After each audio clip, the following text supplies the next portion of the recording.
Did you have an indication as to what part of him was hurting at that point? The first thing he was complaining about was his leg and knee. We rolled his pant leg up and his knee had contusions on it, and it was starting to swell. He was complaining about it quite a bit. Did he make any effort to walk, or did you guys tell him not to? We told him not to. He was in a lot of pain. We didn't want to take any chances because we didn't know how bad he was. Other than that leg and knee, do you know if he had any other pain that he complained of at that time? Not really. He was just in a lot of pain in his knee.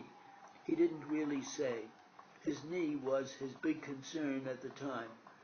Did you take a look at the hole in an effort to try to decide whether that was something that had been there for a while or was fresh, or could you make any judgment on that?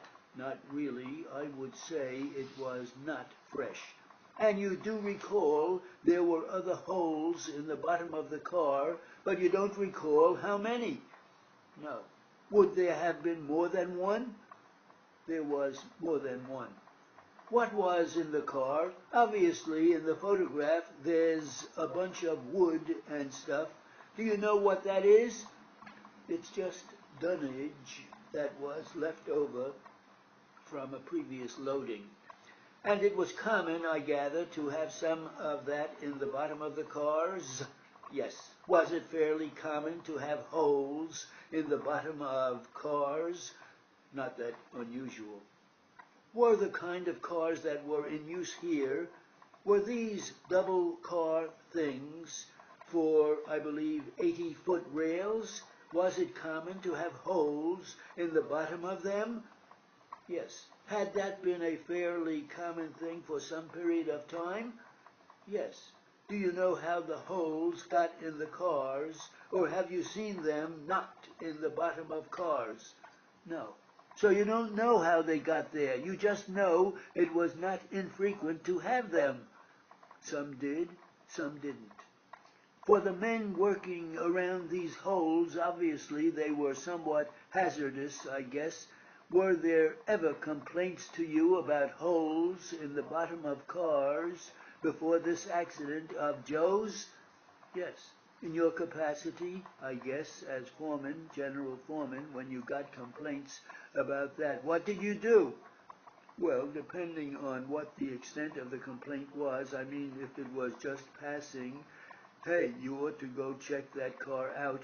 The decking is kind of bad. You could go over there and visually look at it yourself and see if the complaint was genuine. If it was a continued complaint, if the decking was genuinely unsafe, you would first instruct the people that were working in that area to make sure they knew it was in that condition. At times, I made contacts to the shipping clerk to make sure that they made contact with someone at B&R. What would the clerk say? Just general statements. We've got foreign cars. These are domestic cars. We get cars in all the time. The decking is not the same on all of them. It varies. That's the condition of the cars. That's the way they've always been. What about the B and R cars, the domestic ones? Do you recall making complaints about those to anybody? Yes, at times. We've complained about a lot of situations on the cars. What other situations? We've had situations where the cars were deteriorated to the point where the loading was no longer safe, so we had ordered the cars. Would that include domestic cars that belonged to B&R? At times. Did it include some of the double car rigs? The only time I've ever remembered us back ordering a domestic car is if we had a real bad problem with, like, maybe the springs being broke or the articulation coming loose, something that would make a very unsafe and unstable load. As far as the decking, I don't remember us back ordering one because of decking.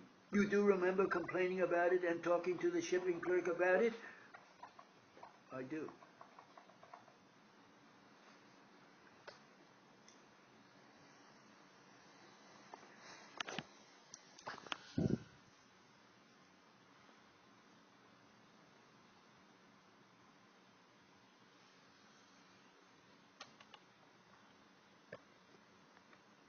One 30.